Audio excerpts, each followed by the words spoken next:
Hey everyone, welcome to the channel and thanks for being here. Today we bring you a compilation of some true, creepy and scary Tinder horror stories to chill you to the bone and make you think twice about using dating apps. Stay to the end for a bonus story that you all deserve.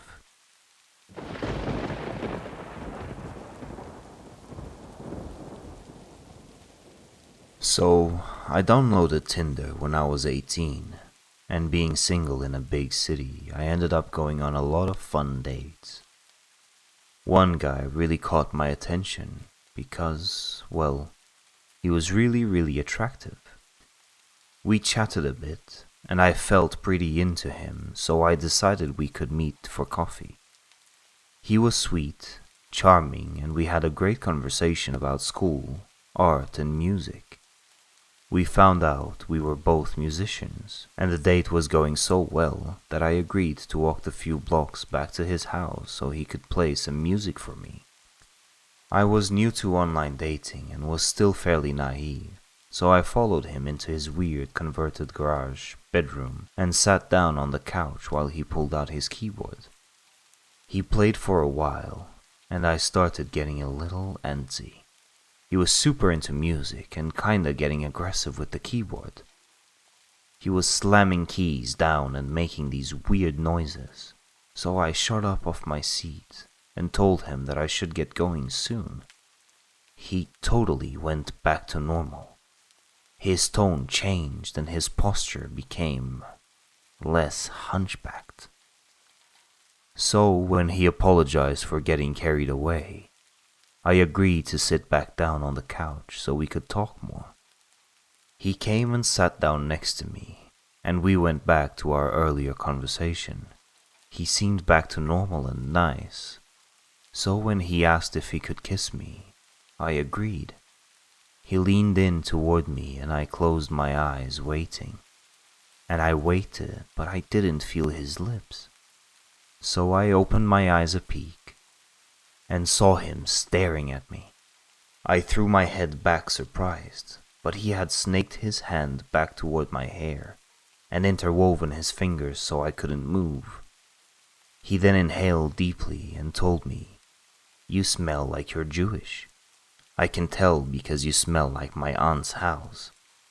I was totally freaked out at this point, partly because, yes, I am Jewish, and tried to wiggle away from him frantically, stating that I had to go. He then jumped on top of me and, to my horror, started sobbing, yelling that he's so sorry he made me so uncomfortable. His body weight was completely preventing me from moving, so I forced myself to rub his back. I told him that I wasn't uncomfortable at all, and that he was really sweet. He made me promise over and over again that I'd see him again before finally getting up off of me. I moved to the door and tried to calmly tell him that I really needed to go. He was blocking my way and all I could think of was that I needed him to let me leave. I couldn't fight him off. He told me I needed to kiss him before I could leave, and I quickly pecked him on the lips. He smiled at me, and I was glad that he didn't expect more. "Call me, please. I think that went well," he said as he opened up the garage door and I scurried out. I called my mom and started crying as soon as I was far enough away. She called me a cab home and I blocked him from every way we had contacted each other. I saw him once after that on campus, and that was enough for me. So I hope we never meet again.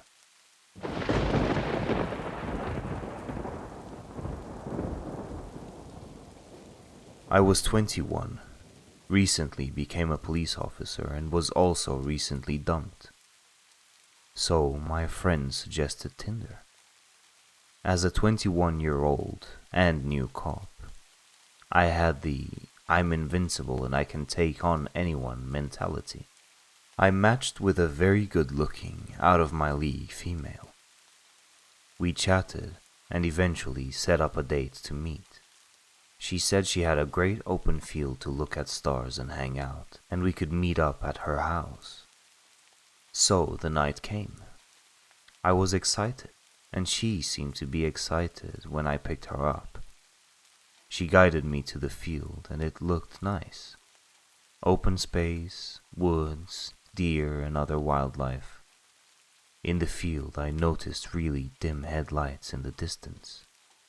Then, the van started driving towards us, and pulled up in front of us, almost close enough to block me from going forward. I told her to stay in the car, and I'll go say hi. I grabbed my flashlight I had in the car and walked up. In the front driver's side of the van, there was a decently sized man. I asked him what's going on and if he could back his car up a little bit. He was very polite, said he was the owner of the property and said he didn't mean to scare us. He told me he's been having trouble with poachers on his property and just wanted to make sure we weren't going to be shooting at anything. I assured him we only came out to look at some stars and wildlife. He was perfectly okay with that, told me to have a nice date, and drove away. After that, the girl was texting non-stop. Around an hour later, I saw headlights coming towards us again. This time, at a really fast pace. We hopped in the car and I moved it to a more defensive position. The same man came close enough to almost hit my car. She hopped out of the car at that point and ran towards the guy. I immediately knew I was done. I got out and gave them commands to back up and get on the ground. Neither of them complied, obviously. He then proceeded to charge me and knock me to the ground. Luckily, I was able to get him on his back and get up. I saw my date grab a metal pipe from the van. She told me they had a gun and to give them my money and truck, and I won't get hurt. Of course, with my I'm invincible mentality, I said no. She started to cry and saying they didn't want to hurt me. He then started to go back towards the car. At that point, I told them I was a cop, drew my concealed firearm, and to lay on the ground. After a moment of shock from all of us, they complied. I was able to call 911, tell them my name and my badge number. I had two at gunpoint and needed backup immediately. I gave our dispatcher the best directions I could to this field. While on the phone, they both fled. Again, stupid new cop young guy mentality. I chased them. I took off after the man who ran into the woods around the field. I chased him for maybe 30 seconds and heard 3 loud pops and saw muzzle flash. My I'm invincible mentality went right out of the window. I ran like hell back towards my car and peeled the hell out of there. I went back to the area I picked her up in, called dispatch again and had officers come to that location. Of course, the first officers to pull up were my sergeant and my field training officer. Of course, they were completely understanding and didn't give me any shit about it at all.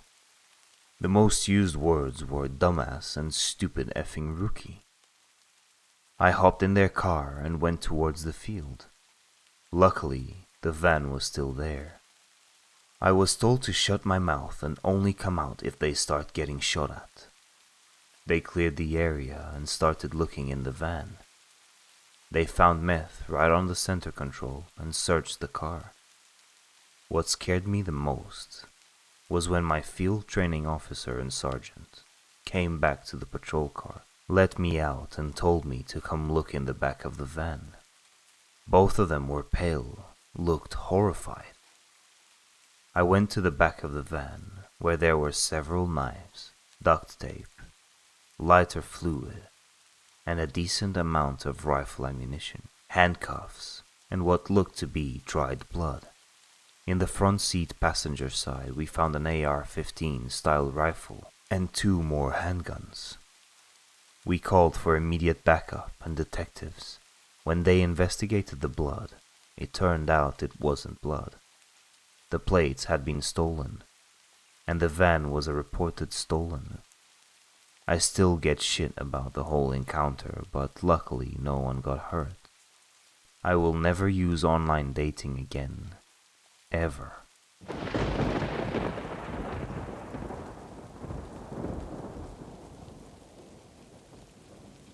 I went on a Tinder date some time ago while I was adjusting to a new city I had moved to. I didn't really know anybody there, so I used some online apps to see the dating scene around town. I landed one from a girl that seemed just like an artsy hippie type of girl. We had a few exchanges through the Tinder app and then decided to meet up for a drink. I picked her up at her house, and she greeted me at the door and gave me a hug. She said the name of a local bar she wanted to go to for us to chat and get to know each other. I told her I would drive and proceeded to my car. The first red flag I noticed was when I walked to my car and opened the door. She had just followed me to the driver's side and was standing behind me staring. I looked at her blankly for about 15 seconds and asked her if she was going to get in.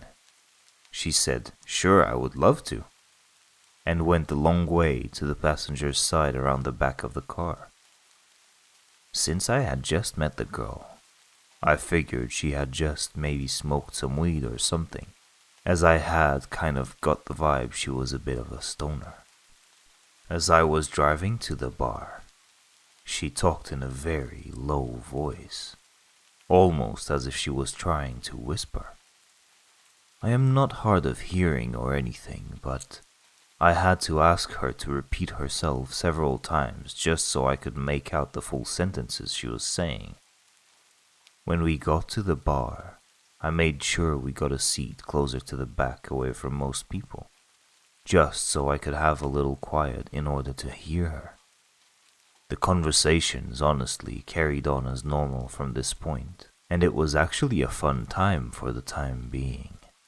We talked about different things we were interested in, and she did bring up she did recreationally use weed and a few other tripping substances like shrooms and such.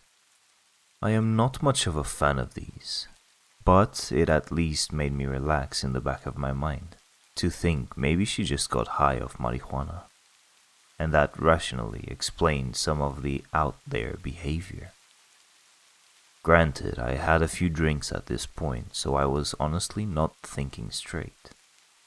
I asked her if she wanted to go to my place after drinks, and she agreed. When we got to my place, we had a few more drinks. Then she started talking about her jewelry. This is where it gets weird. She told me her jewelry was her big secret, and it defined her. When I asked her why it was so important, she said, "I'm actually Anastasia, and I was never killed in Russia. My jewelry is my link to my past."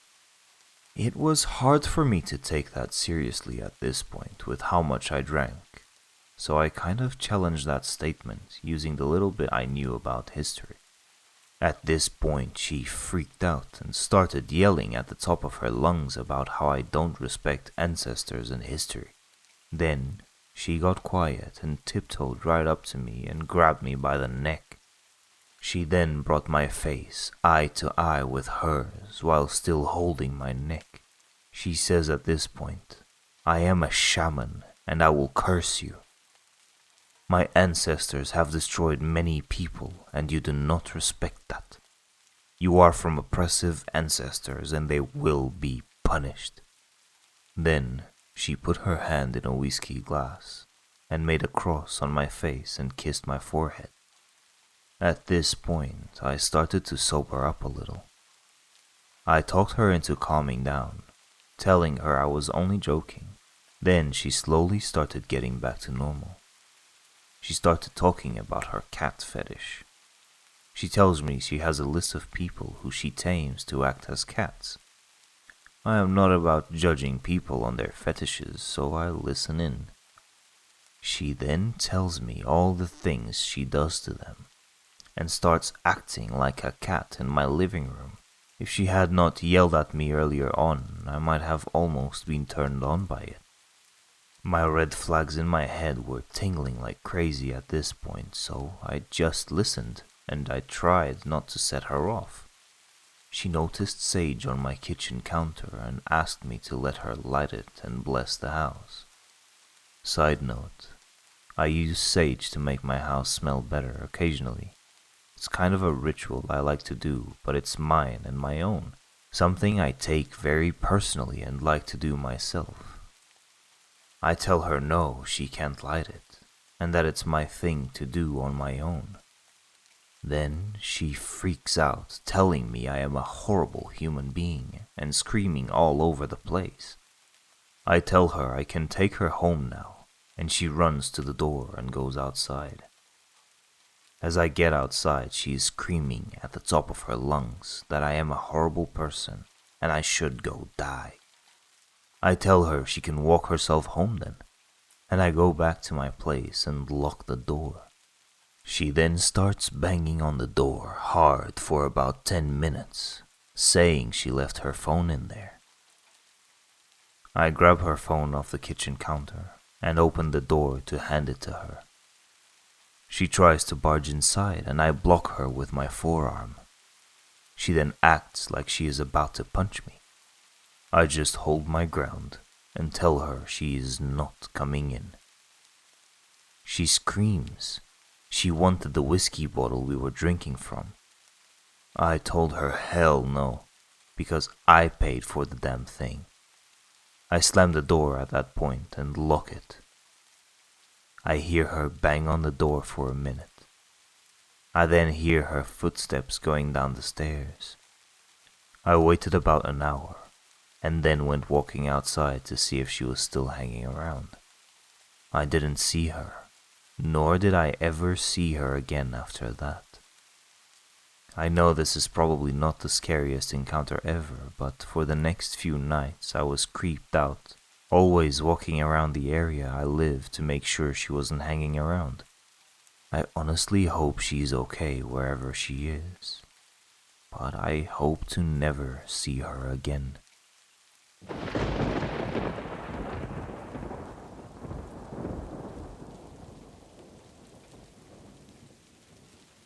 So, hey guys, I've been lurking this sub for like 2 years, and thanks to the wonders of online dating, I finally have quite the story to share with you. I use Tinder pretty frequently, and it's usually cool. Just meeting people, chillin', smoking with most of them.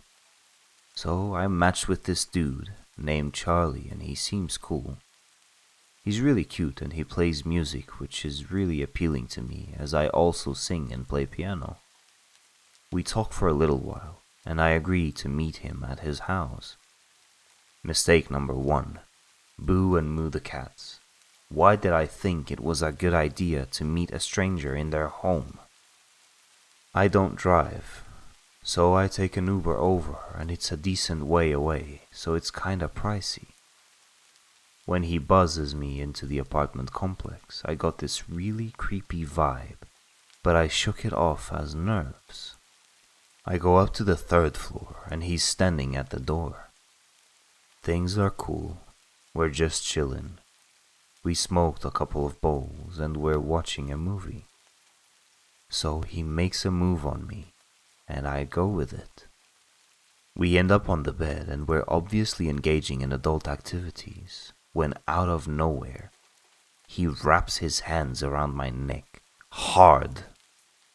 Now that's all fine and good with me. I mean, I can dig that in the right setting, but alone in a stranger's house when he didn't even check to see if it was cool is not one of those settings. So I literally can't breathe, and I'm fairly certain I'm turning blue at this point, and he is just relentless. Not only is he asphyxiating me, he's now yelling in my face, "Are you scared?" with this wild look in his eyes, and I'm like, Hell yes, I'm scared. You are trying to kill me right now. I started to struggle, and he was gripping even harder. I'm not even kidding you guys, I seriously thought I was going to die. By some miracle, I wriggle out of his grasp and start screaming. He's yelling at me to calm down, and I'm frantically trying to put on my clothes. He grabs my wrist as I'm trying to leave, and I use all of my strength to pull away and slam the door. As it was closing, the charming fella bid me adieu with the words, effing C. I get home, and I look in the mirror, and I have hella bruises on my neck. I try to cover it up with makeup to no avail. I straight up look like I was almost strangled to death. Then he texts me, saying, I think you need more than one dick. And I'm like, oh really? You want to bring a friend and kill me together? How lovely. Anyway, I blocked him and reported him on Tinder. I wish I could have done more because I seriously think he would have killed me. I've been debating going to the police, but the bruises are gone and it's a he said, she said thing. But I'm really starting to wonder if I should, because the next girl might not be so lucky. 0 out of 10 would not attempt murder again. Crazy strangler Tinder dude? Let's not meet.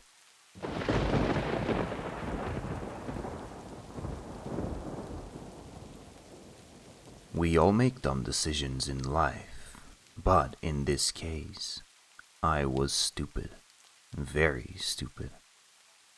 I arranged to meet a guy off Tinder, but because of my heightened anxiety about driving, I arranged for him to pick me up outside my place.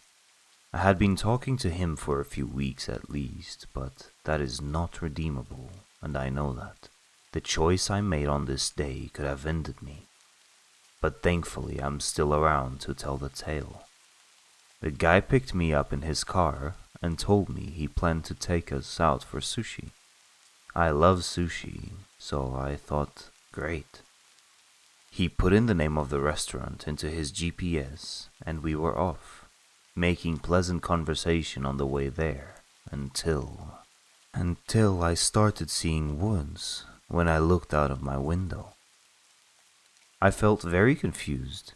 We were supposed to be going into town, not into the wilderness in the middle of nowhere. Fear hit me hard then. He said, I swear the GPS is taking me through here. I didn't choose this path. Please just get us back to civilization, I said. My eyes were wide, and I must have looked like a deer in headlights. His face was really apprehensive, so he must have known that I was scared completely shitless. Oh my god, I thought to myself. I should have just conquered my anxiety about driving and met him somewhere public. Or, better yet, not met with this guy at all. What the hell was I thinking? I'm going to get murdered here in the woods. I tried checking my phone to see if I could assist him with the GPS, and that's when he said those spine-chilling words. There's no signal out here. I remember just thinking to myself to try to look calm. Don't let him think you suspect he's onto something. But man, did I feel horrified.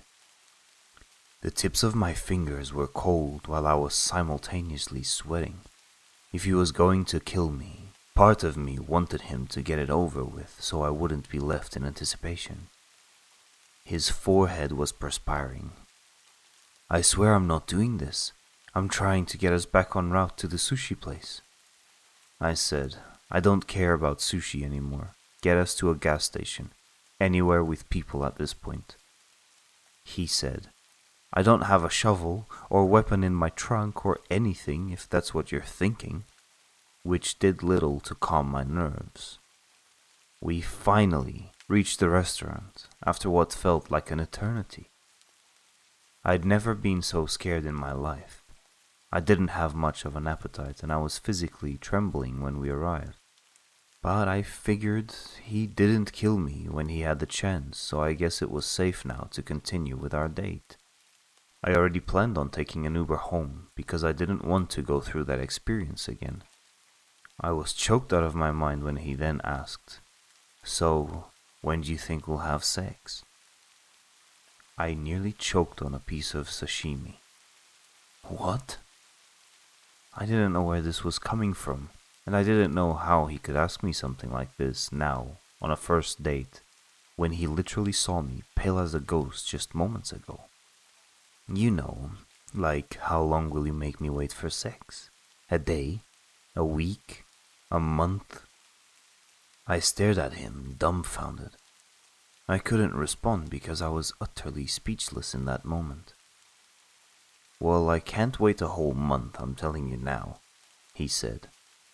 I didn't say anything, and the rest of the date was insanely awkward. I said goodbye as I took my Uber home, and only seconds after my driver pulled out of the restaurant parking lot, he texted me to say that he doesn't think it will work out with me because he needs a girl with a higher libido. I didn't argue. I just texted back a simple, "Okay, ready to be done with this man." When the Uber driver drove me home, he did not take me through the wilderness pathway of a potential murder site. He took me home through streets, other cars, lights, the sweetest scene to my immense relief. I couldn't help but wonder why my date had to take me through an hour drive through the wilderness to get to the restaurant, but it only took the Uber driver 15 minutes to get me home from the same location. The whole thing was chilling. I don't know if my date planned on anything sinister, or if it was an honest mistake, but I am glad I made it out alive. I learned a tough lesson that night, one that I should have already known, but that I foolishly ignored for some reason. Don't let strangers from a dating app pick you up in their cars. To the guy who took me through the woods, let's not meet again.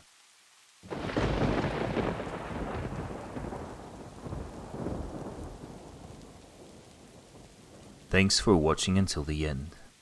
If you're here, please leave a comment to let us know about your creepiest date until now. We absolutely love to read your stories too. Don't forget to give the like button a jump scare and stab the subscribe button like your ghost face.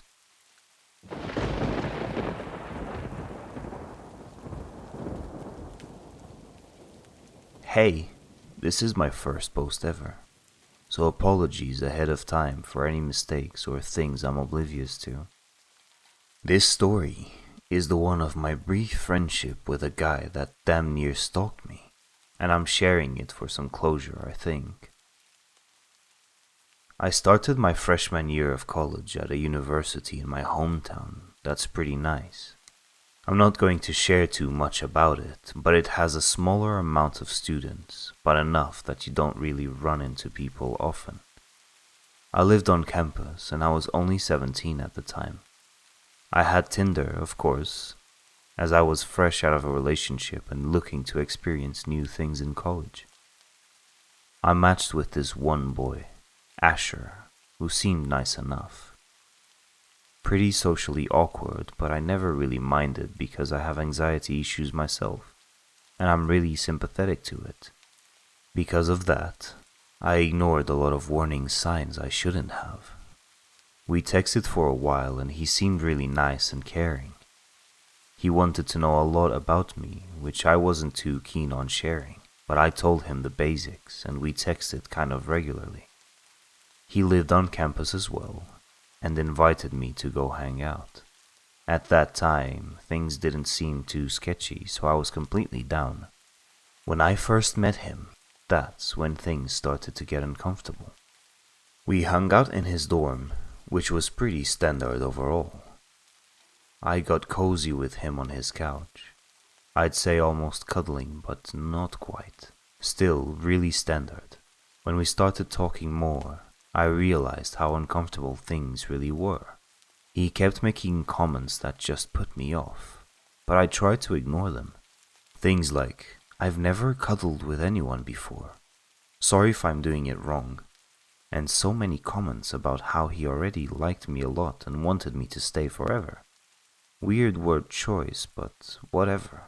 He's just trying to be nice. I'll let him down easy. I ended that hangout pretty quickly for some fake excuse, and went right back to my room. He kept texting me and professing how much he was into me, and I told him sorry, but I'm not looking for any kind of relationship, so I do not want to keep things romantic. A bad lie, but I'm very non-confrontational, and I didn't want to be mean. That's when things started to get really weird. He sent me this long paragraph saying about how it was okay I didn't want a relationship now, and that he'd wait for me and save his virginity for me. We had never talked anything sexual. I had never even really told him I liked him or flirted back. I just never turned him down. It was one of the creepiest messages I've ever received. Unfortunately, that was just the start of all the weird things to come. He wouldn't leave me alone, even though I kept trying to de-escalate things, and I kept running into him all over campus. I wasn't sure how he suddenly was nearby when my classes ended, and I wasn't sure why suddenly we'd both be in the dining hall at the same times, even though I hadn't changed my regular routine. But I just tried to brush it off. Definitely a mistake. I ended up turning him down completely because I was getting creeped out and couldn't figure out how he wasn't understanding that I didn't want anything romantic or sexual with him. He started guilt-tripping me, telling me about how he was going to off himself and no one was ever going to love him. I've been in a manipulative relationship in the past, and I recognized that behavior right away and shut it down. I told him I couldn't be friends with him, and in my head, that was that. He didn't reply for a while, but when he did, all hell broke loose. I was luckily out of town at the time for a concert, so that made me feel a lot better. He went off, sent me paragraph after paragraph about how horrible of a person I was, and how I was a slut and needed to get put in my place, etc., etc., regular Reddit nice guy things. I could handle that. I just ignored it. Then, once the regret set in, he made it his mission to win my love however possible. He apologized profusely, told me how he couldn't be all alone and I was his only friend, and how much he loved me. Whatever, terrible, but I didn't care about that. Then, I guess to prove his dedication, he did the creepiest thing yet. First, he told me he was outside of my room. We did not live in the same dorm building, and you can't get into buildings unless you live there. I don't know who let him in. I wasn't there and my roommate was out, so that was okay. I texted back at that point and told him to leave and how wrong and creepy that was, and he pulled out his last resort. He just sent me screenshots of my contact in his phone. On Apple devices, you can fill in tons of information and have a note section. Everything was entirely full. He knew my home address, my room number on campus, my parents' and brothers' names, my pets' names, my schedule. It was terrifying because I'm a fairly private person. My Instagram is my only social media and I do not share that much on it. I don't think I'll ever find out how he discovered all of that about me. I blocked him on everything right away and reported him to the school. The school did nothing at all. I still see him on campus, and he still tries to approach me when he sees me. I always duck and run. It's worked so far. To the terrifying Tinder match who may still be following me around to this day, let's not meet.